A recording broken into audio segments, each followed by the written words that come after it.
My name is Clara Monroe. I'm 32 years old, an interior designer with a small but growing studio. And for the past 7 years, I've been married to Ethan, an architect whose hands once sketched the blueprint of the life I thought I always wanted. People used to tell us we were the kind of couple you see in lifestyle magazines. The creative pair with matching coffee cups, a house filled with light, and laughter echoing from the kitchen on Sunday mornings. I believed them. I believed every word, because for a long time, it truly felt perfect. Our days were stitched together by rituals that felt safe. Ethan always kissed my forehead before he left for work, even if we were running late. He'd text me little sketches of buildings he was working on, and I'd reply with photos of fabrics or mood boards. On weekends, we'd walk to the farmer's market, his hand warm against the small of my back, and talk about the children we might have one day. Sometimes we'd stay up late dreaming about the house we'd built together, his designs, my interiors. We called it our forever project. It wasn't just love. It was partnership, trust, a shared heartbeat. I gave everything to it. I turned down a lucrative job in New York because Ethan's firm needed him here. I invested my savings into our home because he said it would be our nest. I planned our lives around us because I never doubted that we were heading in the same direction. If he worked late, I made sure dinner was warm when he came home. If he was stressed, I made tea and rubbed his shoulders. He used to say I was the calm to his chaos, the anchor that kept him grounded. And I believed that too. I believed that what we had was rare and unshakable. Trust was the foundation of everything. I never questioned his late nights, his work trips, or the phone calls that sometimes came at odd hours. Why would I? He was my person, my best friend, the man who promised me forever. And for a long time, forever felt so close I could almost touch it. The first signs were so small I almost missed them. A forgotten kiss at the door, a distracted look over dinner. His phone, once tossed carelessly on the counter, now glued to his palm or face down on the table. "Just work," he'd say with a tired smile, and I'd nod, swallowing the tiny sting that followed. I told myself it was just a busy season. Every architect has deadlines. Every marriage has phases. But the space between us began to widen in ways I couldn't explain. He started coming home later, the smell of cologne I didn't recognize clinging faintly to his shirt. Business dinners, client meetings, unexpected site visits, each excuse plausible, each one harder to believe. When we did share a meal, his mind seemed elsewhere. I'd ask about his day, and he'd answer with vague phrases that meant nothing. It was fine. You know how it is. Sometimes he'd retreat to his office after dinner and close the door, claiming he needed to finish drawings. I'd hear muffled laughter from inside, too soft and too warm to belong to a conference call. I told myself I was being paranoid. After all, Ethan loved me. We had plans, children, a forever home, a future we'd sketch together in 1,000 quiet conversations. He wouldn't risk that, would he? Still, the questions crept in during sleepless nights, whispering things I didn't want to hear. Why had he stopped holding me in bed the way he used to? Why did he turn away when I tried to kiss him deeper? Why did his smile look like it was meant for someone else? I clung to the belief that it was just a phase, that stress was the invisible wall between us. I baked his favorite bread. I left little notes in his jacket pockets. I waited for the man I loved to come back to me, certain he was just lost in work. But deep down, in the part of my heart that still knew how to tell truth from lies, I felt it. Something was slipping away piece by piece, and I was too afraid to admit it. It was a Wednesday evening when Ethan suggested it so casual, so unexpected, that it almost made me cry with relief. "We should get away for a weekend," he said over dinner, stirring his pasta absent-mindedly. "Just you and me. No work, no stress. I think we need it." The words wrapped around my heart like a warm blanket. Maybe he'd noticed the distance too. Maybe he wanted to fix it. I agreed immediately, already imagining quiet walks, long talks, and rediscovering the closeness we'd somehow misplaced. 2 weeks later, we were driving along a narrow road lined with oak trees, the city fading behind us as the countryside unfolded in golden light. The inn was straight out of a postcard. Ivy-covered stone walls, soft yellow lights glowing in the windows, a small lake that mirrored the sky. "It's perfect," I whispered as we checked in, clinging to the hope that this was a turning point. At first, it felt like it might be. Ethan held my hand as we explored the grounds. We shared wine by the fireplace and talked about the early days of our marriage, laughing at stories we'd almost forgotten. But even in the soft glow of nostalgia, something felt off. He kept glancing at his phone when he thought I wasn't looking.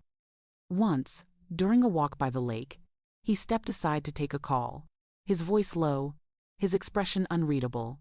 "Just a client," he said when I asked. Later, he left me at the breakfast table, claiming he needed to check something for work, and was gone for almost an hour. When he returned, he looked distracted, his eyes distant, as if part of him had stayed behind. I tried not to let it ruin things. I told myself that we were rebuilding, that healing took time. That night, wrapped in a blanket under the stars, he kissed me gently and whispered, "I love you, Clara." I whispered it back, even as a strange ache bloomed in my chest. I wanted to believe those words more than anything, but something about the way he said them felt like a bandage over a wound he wasn't planning to heal. On the second night, just after dinner, Ethan's mood shifted. He'd been quiet all evening, his gaze flickering between me and something far away only he could see. Back in our room, he stood by the window for a long time, hands shoved into his pockets, the tension in his shoulders sharp enough to cut the air. "Clara," he said finally, not meeting my eyes, "I think I need a little time alone tonight, just to clear my head." My heart stumbled over the words. "Alone? Are you okay?" "Yeah, of course. I've been overwhelmed lately. I want to take a walk, think things through. You should stay here and rest. I'll be back soon." Every instinct told me to ask more questions, but I didn't. I wanted to show him I trusted him, that I could give him space. "Okay," I said softly. "I'll wait here." He kissed my forehead quick, distracted, and slipped out of the room. At first, I busied myself with little things. I unpacked my toiletries. I flipped through a magazine I wasn't really reading. I even tried watching a movie on my laptop, but the screen blurred as my mind spiraled. 15 minutes passed, then 30, then an hour. The room felt colder without him, the silence heavier. I checked my phone. No message, no missed call. I told myself he just needed air, that he'd come back any moment. But with every minute that stretched on, a gnawing unease tightened in my chest. Where was he? Why hadn't he come back yet? I tried the window, scanning the moonlit paths below, but he wasn't there. The thought crept in, uninvited, dark and sharp. What if he wasn't alone? I shook it off, forcing a laugh at my own paranoia. He loved me. He said he loved me. But the clock kept ticking, and with every second, that love felt a little more like a story I was telling myself to stay sane. It must have been close to midnight when I heard it for the first time, a sound so soft I thought I'd imagined it. A faint ripple of laughter, distant but distinct, slipping through the paper-thin walls of the old inn. At first, I barely reacted. Guests, I told myself. Maybe someone having a late-night conversation. But then the laughter came again. Lower this time, breathier, laced with something unmistakable. My stomach tightened. I turned down the volume on the muted movie playing on my laptop, straining to listen. There were voices now, muffled but real. A man's and a woman's, speaking too quietly for me to catch the words, but with a tone I recognized. Intimate, teasing, wrong. My heart began to race. No, it couldn't be. Ethan had just gone out for a walk. He'd said he needed time alone. I repeated those words over and over like a prayer, clinging to them as if they could anchor me to the ground. But the sounds continued closer, clearer. A soft thud, a breathless giggle, the whisper of fabric against skin. Then it happened. The first moan. It was quiet, almost delicate, but it sliced through the silence like a blade. I froze, my whole body tensing as if the air itself had turned to ice. Another moan followed, deeper this time, and with it, a familiar male hum that made my skin crawl.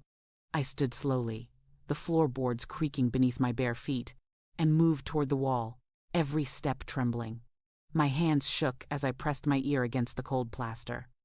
Laughter again, softer now, followed by the unmistakable rhythm of bodies moving too close, too deliberately. My breath hitched. My mind scrambled for explanations. Maybe it wasn't him. Maybe it wasn't real. Maybe I was losing my grip. But deep down, under all the frantic rationalizing, I knew the shape of that voice.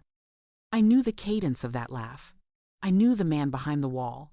My heart slammed against my ribs, wild and uneven, as denial collided with a reality I wasn't ready to face. Tears blurred my vision as I stood there, frozen in place, listening to the sound of my world coming apart one moan at a time. And then I heard it clear, undeniable. His voice, Ethan's voice, that low, tender tone I'd once believed was reserved only for me, now wrapped around someone else's name like a secret. "God, you're beautiful," he whispered, and I felt my knees give way beneath me. The room tilted, and I stumbled back against the bed, clutching the sheets to steady myself as if they could hold me together. My pulse roared in my ears, drowning out everything but the muffled chorus of betrayal on the other side of the wall. It wasn't just the words that gutted me. It was the way he said them, soft, reverent, exactly the way he used to speak to me when we were still us. And then, as if the universe wanted to twist the knife deeper, I recognized the second voice. Lena. Of course it was Lena. My friend. My confidant. The woman who had sat across from me countless times, sipping wine and assuring me that Ethan was the one. She'd held my hand through rough days, helped plan our wedding, toasted to our future. And now her breathless laughter was tangled with his. Something inside my chest cracked open. It wasn't just heartbreak, it was physical, like my ribs were splintering, like my heart was being wrenched from its place. I slid down to the floor, back against the bed frame, and let the reality wash over me. Ethan and Lena, together. The words repeated in my head like a chant I couldn't stop. I pressed my hands over my ears, desperate to block out the sounds, but they seeped through anyway, his murmured compliments, her whispered gasps, their shared laughter. My stomach turned. Every memory we had built together, every sacrifice I had made, felt hollow now, emptied of meaning. I thought of all the nights I had waited for him to come home, of every lie I had believed, and bile rose in my throat. I wanted to scream, to pound on the wall, to tear the room apart, but I didn't. I just sat there, trembling, my body shaking with silent sobs. This was the moment everything ended, not with a fight, not with a confession, but with the sound of the man I loved betraying me through the wall. I don't remember deciding to move. One moment I was on the floor, hands over my ears, trying to drown out the betrayal leaking through the wall. The next, I was on my feet, trembling but determined, drawn forward by a force stronger than fear. I needed to see. I needed the truth in its ugliest, rawest form. If I was going to have my heart shattered, I wanted to watch it break. My bare feet made no sound on the old wooden floor as I crept out into the hallway. The inn was silent, the kind of silence that makes every breath sound too loud. The faint hum of their voices guided me like a cruel compass, leading me to a door left slightly ajar at the end of the corridor. My hands were shaking so violently I had to press them against my sides to steady them. For a second, I thought about turning back, pretending I'd never heard anything, never suspected. But then a low, familiar groan floated out from behind the door, and all doubt evaporated. Slowly, I pushed it open just enough to see. The world tilted. Ethan was there, shirt half unbuttoned, his hands on Lena's body like they'd been there 1,000 times before. Her hair spilled across the pillow, her face tilted toward him with a look I once believed was reserved for me. They were tangled together, oblivious to the wreckage just beyond the door. I didn't cry. I didn't scream. I didn't even gasp. My body felt detached, hollow, as if my soul had quietly slipped out to watch from somewhere else. I stood there long enough for the image to burn itself into my memory, a cruel photograph I knew would never fade. Then, Without a sound, I stepped back and closed the door. I didn't wait for them to notice me. I didn't need an explanation. I had seen enough. As I walked back down the hallway, the night air felt colder, heavier, pressing against my skin. Each step was slower than the last, my breath shallow and shaky. I slipped into our room and closed the door behind me. The silence felt different now, heavier, final. I crawled into bed fully dressed, eyes wide open, staring at the ceiling. Sleep didn't come. Only the echo of what I had seen and the unbearable knowledge that the man beside me had already chosen someone else. When Ethan slipped back into the room just before dawn, I was still awake. My eyes were closed, but I wasn't sleeping. I heard the soft creak of the door, the careful shuffle of his footsteps, the rustle of clothes being discarded. He climbed into bed beside me and sighed, wrapping an arm around my waist like nothing had changed. Like he hadn't just betrayed me a few feet away. I didn't move. I let him hold me, my body stiff, my heart a numb, aching weight in my chest. The morning light was merciless. It spilled across the room in pale gold, revealing everything I had once been too blind to see. Ethan hummed as he dressed, kissed the top of my head, and suggested breakfast in the courtyard, as if we were still a happy couple on a romantic weekend. I agreed, my voice eerily calm, my smile practiced. From the outside, I must have looked unchanged. But inside, something fundamental had shifted. I watched him like a scientist studying a specimen. Every movement, every word, every glance was evidence now. He scrolled through his phone while sipping his coffee, smiling faintly at something on the screen. A message from her, no doubt. He talked about future plans, renovating the kitchen, taking a trip later in the year, as if he hadn't set fire to everything between us just hours earlier. It was a performance, and I saw it for what it was. Every casual touch felt like manipulation, every affectionate word a distraction. I answered politely, laughed in the right places, and even reached for his hand, though inside I recoiled from his touch. My mind was already working differently. I noted the time he said he'd gone for his walk. I watched what apps he opened on his phone. I tucked away every detail, like puzzle pieces that would one day form the full picture of his betrayal. Later, when he went to shower, I took photos of his phone screen while it lit up with notifications he thought I couldn't see. I checked receipts in his wallet, texts on his laptop, the call history he'd forgotten to clear. Each new clue was a confirmation, a nail in the coffin of the life I thought I knew.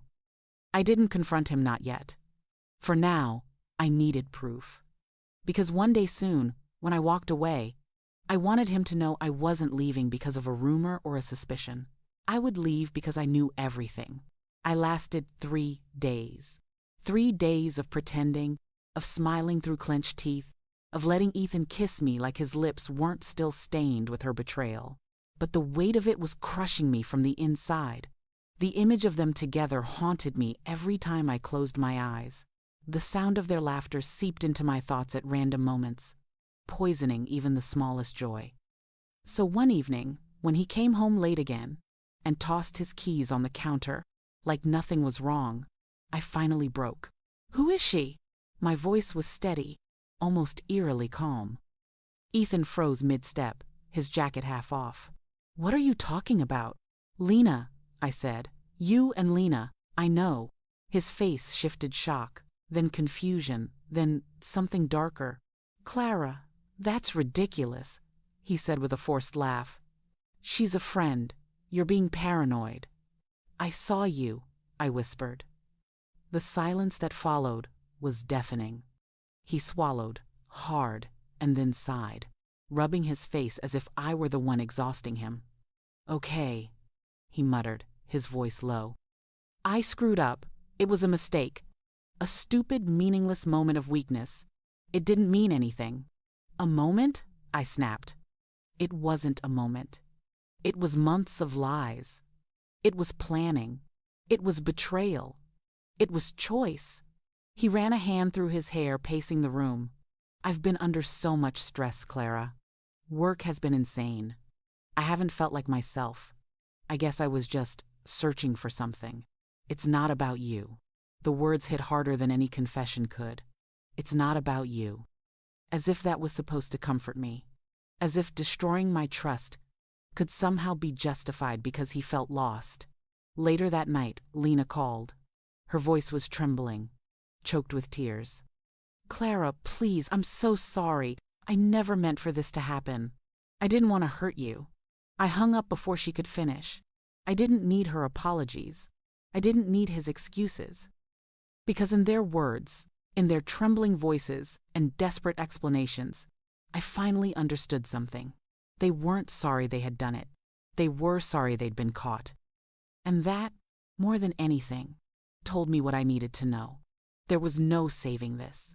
The man I loved was gone, and the life I'd built with him had been built on lies. In the past, I would have screamed. I would have begged him to stay, to fight for us. But this time, I felt nothing. The love I once clung to had turned to ash. And from that ash, something new was rising. Something harder, sharper, colder, clarity. I knew what I had to do. So I started quietly. No dramatic ultimatums, no hasty decisions, just careful, deliberate steps. The first was finding a lawyer. I made the appointment under the guise of a design consultation, the name saved under a fake contact in my phone. In the sterile calm of his office, I laid everything out: the affair, the lies, the years of sacrifice. He listened without judgment, then laid out my options: division of assets, spousal support, legal protections. For the first time, the future felt like something I could control again. Next, I began gathering documents, bank statements, property deeds, tax returns, scanning and saving them to an encrypted drive Ethan would never find. I checked our joint accounts and quietly moved my personal savings into one he didn't know existed. I even went through our insurance policies and updated my beneficiaries. Small steps, invisible to him, but each one a piece of the life I was reclaiming. I also told people, carefully chosen people. My sister, my closest friend Rachel, my former mentor from design school. Their reactions were all the same: anger on my behalf, fierce protectiveness, unwavering support. They offered spare rooms, legal advice, emotional lifelines I didn't even know I needed. And slowly, a plan began to take shape. I wasn't going to just leave. I was going to walk away with my head held high, every thread of my life carefully untangled from his. Every time Ethan kissed me or smiled like nothing had changed, I smiled back, knowing I was already gone. Every casual dinner, every lazy Sunday morning was just part of the act. He thought I was still his, but piece by piece, I was slipping out from under his shadow. Soon, there would be nothing left for him to hold on to: no power, no control, no version of me that still belonged to him. Soon, I would be free. Our 7th anniversary arrived, draped in false sentiment flowers on the table, a silver necklace I didn't want, dinner reservations at the restaurant where he'd once proposed. Ethan pulled out all the stops, the same tired choreography of redemption he'd probably practiced in the mirror. "I know I messed up," he said softly, holding my hands across the candlelit table. "But I love you, Clara. I want us to start fresh. We can put all this behind us." He smiled, the same charming smile that once made me weak. Now, it only made me sick. "I've been thinking," I said, returning his gaze, "about how we got here, about all the choices that brought us to this table." His brow furrowed slightly, a flicker of unease in his eyes. "Good. Let it grow. Do you remember the weekend trip?" I asked casually. "The one where you said you needed space? Where you left me alone in that room while you were busy clearing your head?" His fork froze midair. "Clara, do you remember the laughter through the wall, the moans? The sound of your voice whispering someone else's name?" The color drained from his face. Around us, the table fell silent. I'd chosen a public setting deliberately.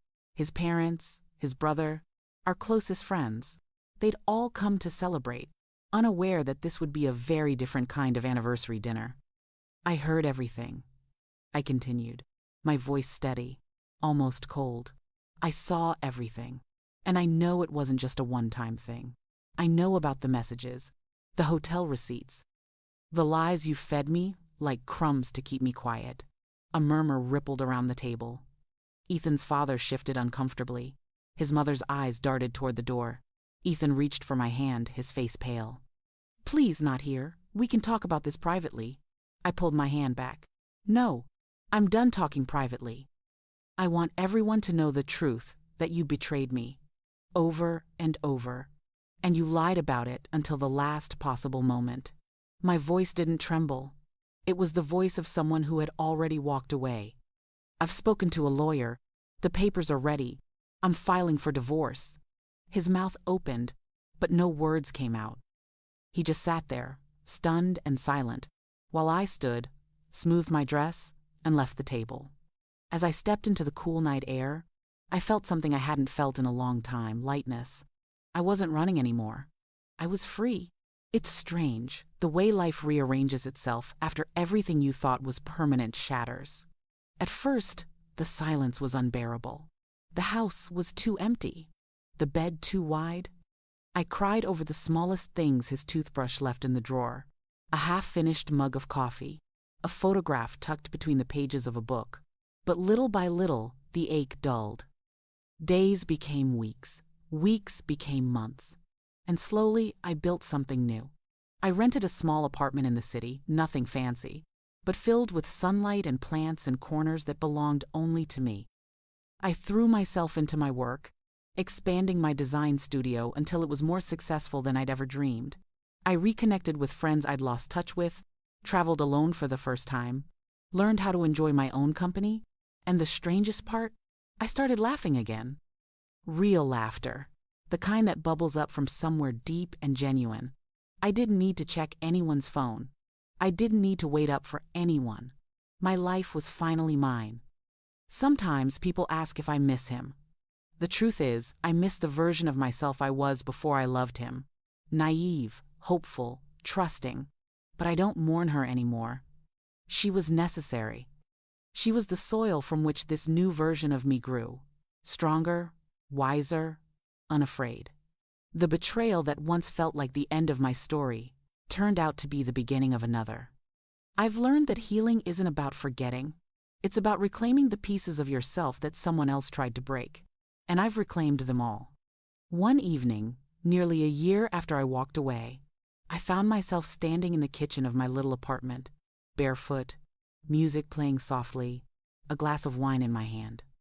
The sun was setting through the window, painting the room in gold. It reminded me of the life I once thought was perfect. Only this time, the perfection wasn't an illusion built on someone else's lies. It was mine. Fragile, real, and entirely my own. And for the first time in a long time, I felt something powerful. Peace. This story was intense. But this story on the right-hand side is even more insane.